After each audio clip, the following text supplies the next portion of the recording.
AITA for calling the police on my friend after I discovered she's been catfishing people using my photos, and someone tracked me down and showed up at my workplace angry. I need to preface this by saying I don't think I did anything wrong, but the fallout has been so absolutely catastrophic that I'm questioning everything. Also, I'm changing some identifying details because Rachel reads Reddit obsessively, and I'm genuinely concerned she might try to retaliate in some way. That probably sounds paranoid, but by the end of this post, you'll understand why. I'm Alex, 28, and I work in commercial real estate. I'm not a conventionally attractive model-looking guy or anything. I'm just average. Brown hair, decent shape, I play soccer on weekends, work a local firm. Very boring life, honestly. I got engaged to my girlfriend Emily about 6 months ago, and we're planning a wedding for next spring. I've never been someone who took a lot of photos, but since getting engaged, Emily convinced me to update my Instagram because apparently my profile pic from 2015 was embarrassing. So I updated it with some newer photos and started sharing actual content. Nothing wild, just regular stuff. Hiking photos, team photos from soccer, a few candid shots at bars with friends, engagement photos. Rachel has been my friend since college. We weren't super close, but we ran in the same circles, grabbed drinks occasionally, showed up at each other's birthday parties. She moved back to our hometown about 3 years ago after a tough breakup, and we reconnected through mutual friends. She's funny, pretty, always had a chaotic energy, but I liked her. She became friends with Emily too, and the three of us would sometimes hang out. About a year ago, Rachel went through an absolutely brutal breakup. Her boyfriend of 5 years left her for someone he met at work, and he did it in the most humiliating way possible. Took her out to dinner and broke up with her there, then blocked her on everything before she could even process it. She was a mess for months, like legitimate depression. She stopped going out, called in sick to work constantly, and I actually worried about her. She lost weight she didn't need to lose and just seemed hollow. Emily and I tried to help her out.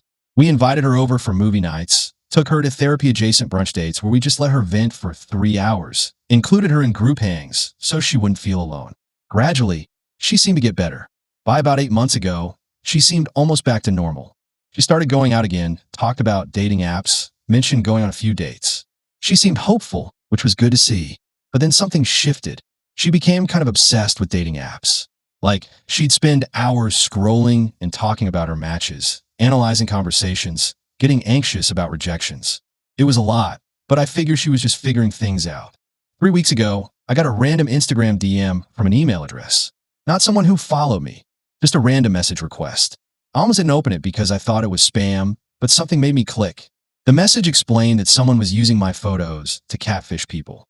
They'd matched with this person on Bumble, run a reverse image search, and found all my Instagram photos. The sender didn't want to message me on Instagram directly, worried the catfisher had account access, so they used the email instead. My first reaction was confusion. Obviously, they had to be mistaken. But then I thought, why would a random person take time to look this up and contact me if they weren't pretty confident? So I went through my Instagram photos and used reverse image search on a few of them.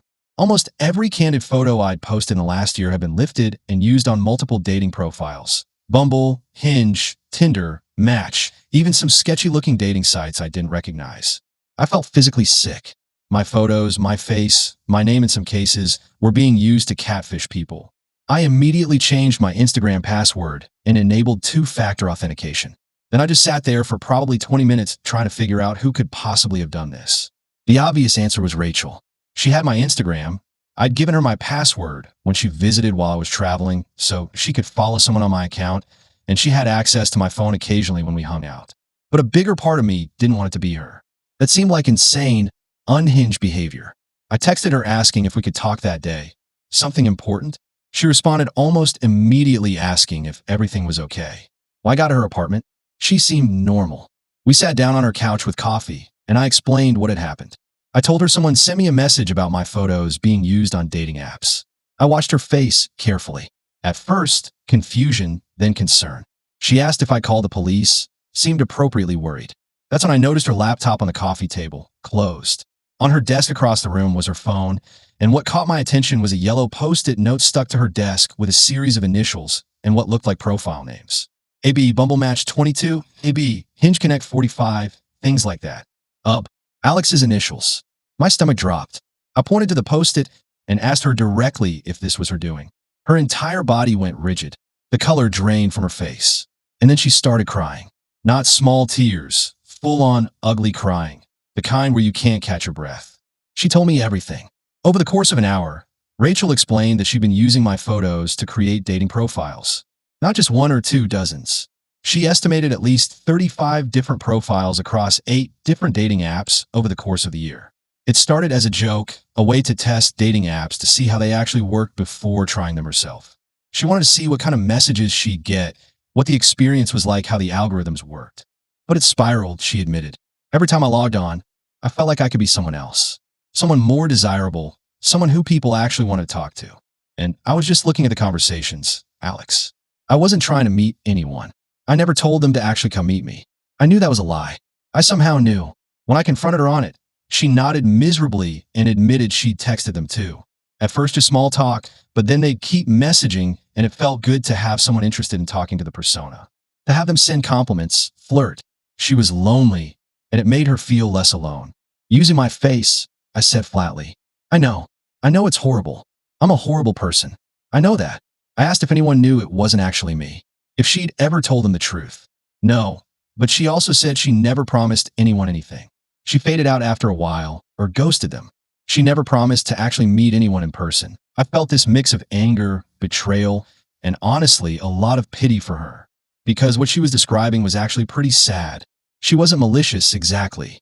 She was just desperate and broken and didn't know how to deal with her own loneliness, so she borrowed mine to fill the void. But that didn't make it okay. Not even close. I told her I needed to think. I drove home and told Emily everything. Emily was furious in a way I'd never seen before. She pushed for me to go to the police, that this was serious, that we couldn't just let Rachel get away with it. What if one of these people shows up looking for Alex? She asked. What if someone gets violent? That hadn't even occurred to me, but the more I thought about it, the more worried I became. I spent that night scrolling through Rachel's dating profiles. She'd given me her passwords after I asked, crying the whole time, looking at the conversations. Most of them were benign, people complimenting the appearance in the photos, asking what the persona did for work, suggesting drinks. But there were a few that made my skin crawl. People who were pushy, who didn't accept no as an answer, who kept messaging even after being ghosted. One person sent a series of increasingly angry messages calling the persona a stuck-up jerk and a tease for leading them on and then disappearing. That one worried me. A lot. Emily pushed harder for me to contact the police. I was hesitant. It felt like a betrayal of Rachel, like I'd be throwing her life into chaos. But then I thought about those angry people and the fact that Rachel had posted photos of my literal face and used my real name on several of these profiles. What if someone had done a reverse image search and figured out where I worked? I didn't have to imagine that scenario for long because it became my reality. On a Tuesday morning, a guy showed up at my office. He walked straight through the lobby, must have followed someone inside or the reception desk was busy, and came directly to my desk. He was tall, muscular, intimidating, clearly angry. When he confirmed I was Alex, he called me a real piece of shit. My coworkers immediately noticed. People turned around in their chairs. My boss came out of his office. The guy started yelling about how he'd been talking to Alex on Bumble, how he'd been flirting for weeks, how I'd asked to meet him multiple times, and then ghosted him. He drove 2 hours to find me. I tried to stay calm and explain that I wasn't on Bumble and we'd never talked. That's when he pulled out his phone and showed me screenshots. Sure enough, there were conversations between this guy and one of Rachel's fake profiles using my photos. In the screenshots, I was apparently not just flirting with him. I was promising to meet him, canceling plans last minute repeatedly, and then ghosting completely. The last message was something about not being ready to date and asking him not to contact me again. I realized in that moment that Rachel had lied to me. She said she never promised anyone anything, but here was clear evidence of her doing exactly that. Multiple times. I explained the situation as quickly as I could, showed him screenshots from Rachel's actual account, explained that he'd been talking to Rachel using my photos. He didn't believe me at first. He thought I was gaslighting him, that I was lying to get out of the situation. My boss, meanwhile, had called security. This guy was getting increasingly agitated, and the situation was escalating. He kept saying things like, "You think you can just play with people's feelings?" Security asked him to leave. He did, but not before telling me that he was going to make sure Alex regretted messing with him. After he left, my boss took me into his office and asked me to explain what the hell had just happened. I told him everything. He was shocked, sympathetic, but also concerned about workplace safety. He asked if I needed to take some time off, if I felt threatened, if this was going to be an ongoing issue. I honestly didn't know, so I told them I'd handle it. That afternoon, I called the police non-emergency line.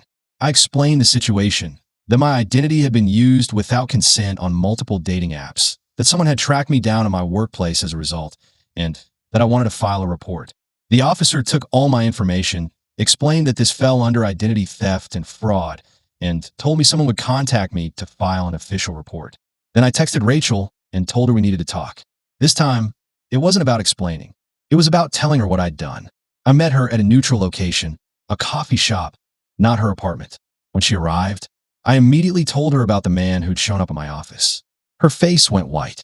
The words came out hollow when she apologized, and I cut straight to the point.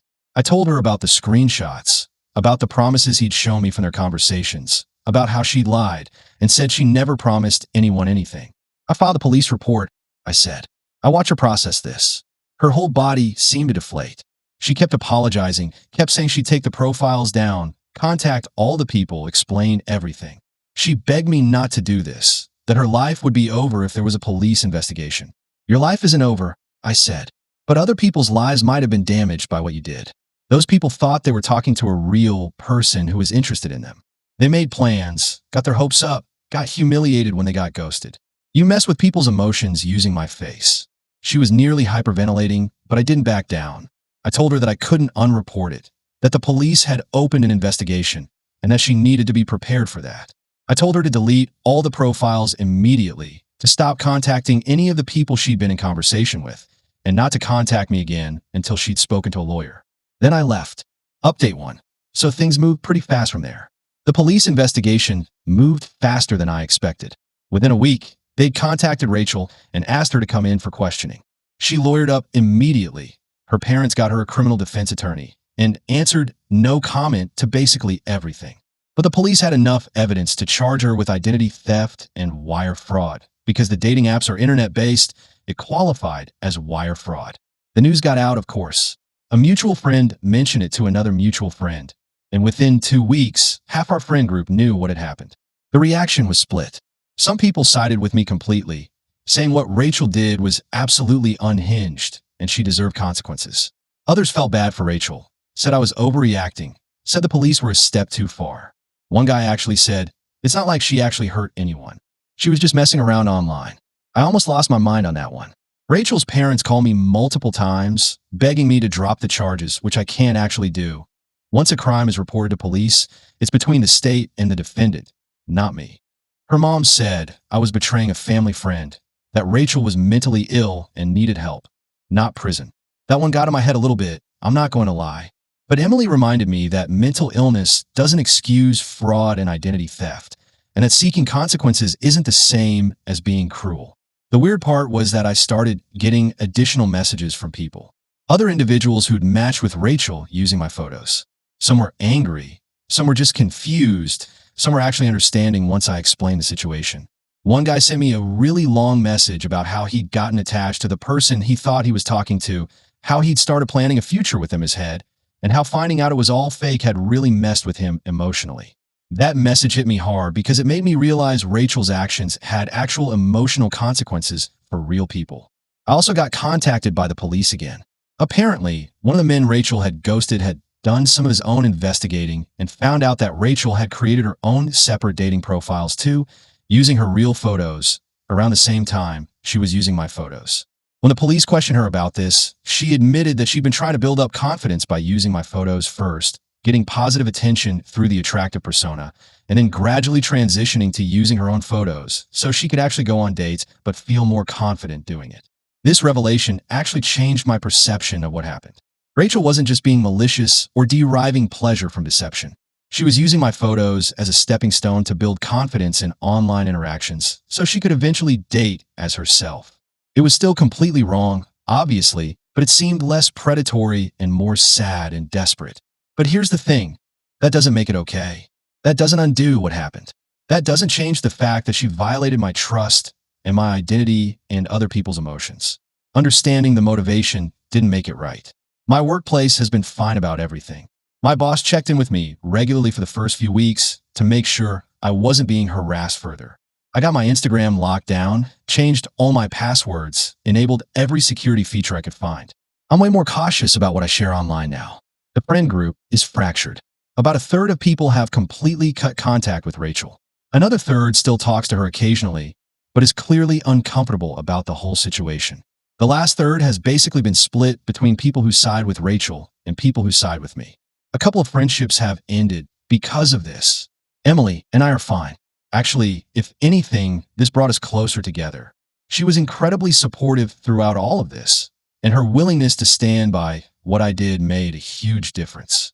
Update 2. So things got significantly weirder, and I honestly wasn't planning on updating until the trial, but some developments have been so bizarre that I felt like I should share. About 2 weeks after Rachel was officially charged, her apartment was broken into. The police investigated, and it looked like someone tried to steal her computer and some documents. She filed a police report about the break-in. I honestly didn't think much of it at first. Weird timing, but these things happen in busy neighborhoods. I was actually more concerned because I didn't want this to somehow be my fault or connected to reporting her. Then my boss called me into his office. Apparently, someone had sent a detailed email to my company's main inbox describing what Rachel had done. But here's the kicker. The email also contained information about me that wasn't public. It mentioned my engagement, my salary range, roughly, the fact that Emily works as a physical therapist, even the name of the coffee shop where we usually get breakfast on Sundays. The email was sent from a burner account and just said that my company should know who they're employing. My boss printed it out and showed me. He was concerned, asked if I knew who might have sent it. I had absolutely no idea. My first instinct was Rachel. Maybe she was trying to get revenge, trying to make my life harder since I'd reported her. But something about it didn't feel right. Rachel's angry, but she's not methodical. This felt calculated. I told my boss I had no idea who sent it, that I'd look into it, and that I was sorry for the trouble. He was actually supportive about the whole thing. He said he appreciated me being upfront about what happened and that he didn't blame me for Rachel's actions. That was a relief. But then things started escalating. Someone left a note on my car that just said liar in big letters. My social media got flooded with comments from people I didn't recognize, all attacking me for destroying Rachel's life. I found out later that someone had made posts on Reddit and Facebook about the situation, making it sound like I was some vindictive ex-friend who'd overreacted to a harmless prank and gotten the police involved to ruin an innocent woman's life. People were doxing me in the comments, posting my workplace, my address, my phone number. I started getting calls at work from random numbers. Some were angry, some were supportive, some were just curious. One call came from a woman who said she was one of the people Rachel had catfished using my photos, and she was calling to thank me for reporting it and to ask if there was anything she could do to support the case against Rachel.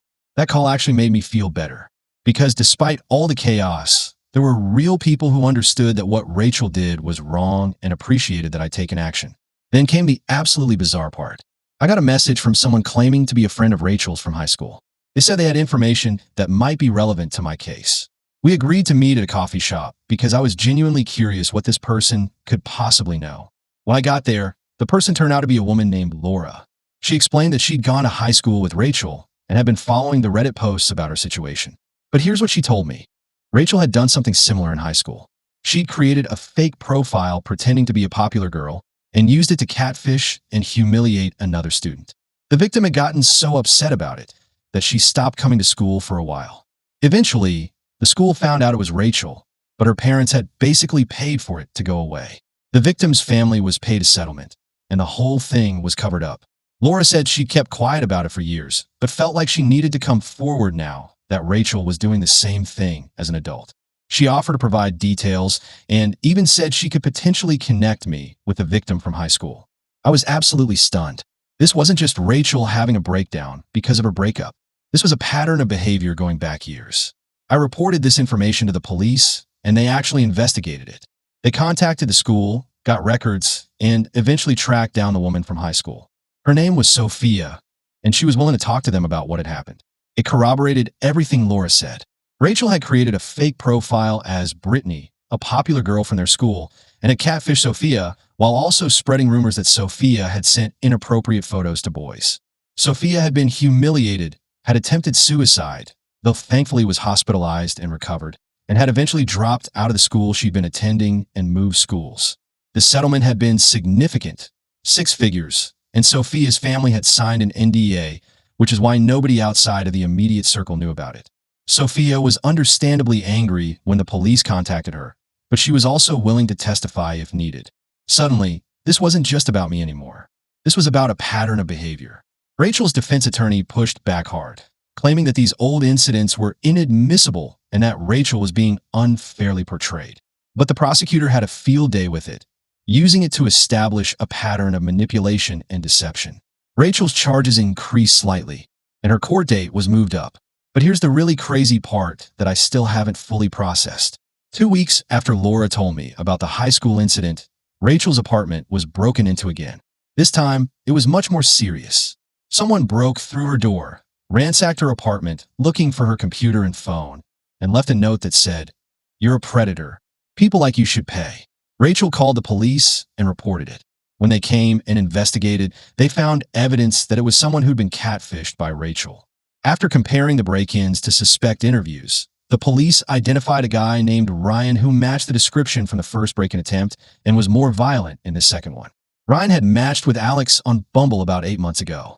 According to his testimony, he'd become genuinely invested in the relationship.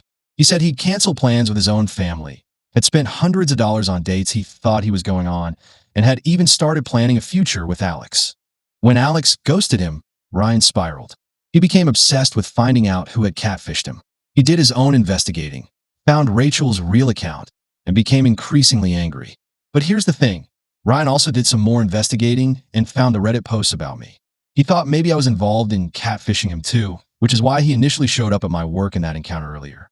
When he realized through the investigation that it was actually Rachel, not me, his anger redirected entirely toward her. He'd stalked her for weeks, learned her schedule, and broke into her apartment twice. The second time, he was arrested when he was leaving the building.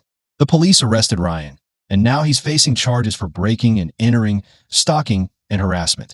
The prosecutor is recommending jail time given the pattern of escalation. Update 3. This is getting absolutely insane, and I honestly need to process it with people who aren't going to judge me for any of this. So Ryan, the guy who broke into Rachel's apartment, contacted me while he was out on bail awaiting trial. I have no idea how he got my number, probably the same way he'd found me before through social media. He left me a voicemail that was honestly one of the most disturbing things I've ever heard. In a voicemail, he was crying, like genuinely emotional. He talked about how devastated he'd been when Alex ghosted him, how he'd never felt so humiliated in his life, how he'd spent months in a fog not understanding what he'd done wrong. He talked about how he'd quit his job because he couldn't focus, how his family had gotten worried about him, how he'd considered ending his own life because he felt so alone and rejected. Then he said, "I just wanted you to know that I'm sorry. I'm sorry for showing up at your work. I'm sorry for the fear I caused you. I know now that you didn't do anything wrong and that you were a victim too. Rachel ruined both our lives, but in different ways." The voicemail ended with him saying that he was going to accept a plea deal and take whatever consequences came his way, and that he hoped I could find peace with everything. I played that voicemail for Emily and honestly just sat there in shock, because Ryan wasn't wrong. Rachel had victimized both of us in different ways. And while Ryan's reaction was absolutely not okay, and he absolutely deserved to face consequences for breaking into Rachel's apartment and stalking her, I also understood that he was a person who'd been deeply hurt by what Rachel did. I contacted the prosecutor handling Ryan's case and explained that while I wasn't asking for leniency, I wanted to make sure the court understood the context. I explained what had happened with Rachel catfishing me and how Ryan had been one of her victims too. The prosecutor appreciated the information and said it would inform the sentencing recommendation. Meanwhile, Rachel's trial date is now set for 3 months from now. Her legal team is arguing that she's mentally unstable and that all of this, the high school incident and the current catfishing campaign, was the result of untreated mental illness related to her breakup. They're pushing for psychiatric evaluation and treatment instead of prison time. But the prosecutor is pushing hard for jail time, citing the pattern of behavior, the premeditated nature of the crimes, and the significant harm caused to multiple victims. I've been subpoenaed to testify for the prosecution. Emily's been subpoenaed too. Sophia from high school is willing to testify. Several of the men Rachel catfished have agreed to provide victim impact statements. The thing that's been weighing on me is this. Did I do the right thing by reporting Rachel to the police? I keep going back and forth. On one hand, Rachel committed crimes. She violated my identity, she hurt multiple people, and she had a pattern of doing this kind of thing that went back years. She needed to face accountability. On the other hand, if I hadn't reported her, would Ryan have become so obsessed and violent? Would Rachel's life be completely destroyed? Would this whole situation have spiraled into something so much bigger than the initial crime? I know that's not fair logic. Rachel's the one who made the choices that led to all of this. Rachel's the one who created the profiles. Rachel's the one who led people on. Rachel's the one who violated my identity. The consequences she's facing are a result of her actions, not my decision to report her. But I still can't shake this feeling that I'm somehow responsible for how badly this all went. Emily keeps telling me that I'm not responsible for Ryan's actions, that I'm not responsible for how Rachel chose to respond to being caught. She says that I did what I had to do to protect myself and to hold Rachel accountable for her actions. And logically, I know she's right. But emotionally, I feel like I opened Pandora's box and can't shove everything back in. Update 4. Final update, okay. So the trial happened, and I need to share the outcome because it's actually not what I expected at all. Rachel's trial lasted 2 weeks. I testified on the first day, walking through what happened, the discovery of the profiles, the man who showed up at my work, all of it. Under cross-examination, Rachel's defense attorney tried to paint me as overreacting, as someone who'd overestimated the harm that was done, as someone who was being vindictive against a friend who was struggling mentally. I stood my ground and just answered the questions directly. I didn't get emotional, didn't get defensive. I just told the truth. Sophia testified on day 3. Watching her recount what happened to her in high school, how Rachel's catfishing had led to her attempting suicide, was one of the hardest things I've ever witnessed. She was composed, but you could see the pain behind her words. She talked about how she'd spent years in therapy, how she'd lost years of her education, how she still struggled with trust and self-worth as a result of what Rachel did. She said that when she heard Rachel was doing this again as an adult, it had re-traumatized her all over again. Several of the men Rachel had catfished also testified. They talked about the emotional toll of being led on and ghosted. They talked about the impact it had on her self-esteem, their ability to trust, their willingness to try dating again. The prosecution's case was airtight. They had screenshots, they had testimony, they had a clear pattern of behavior.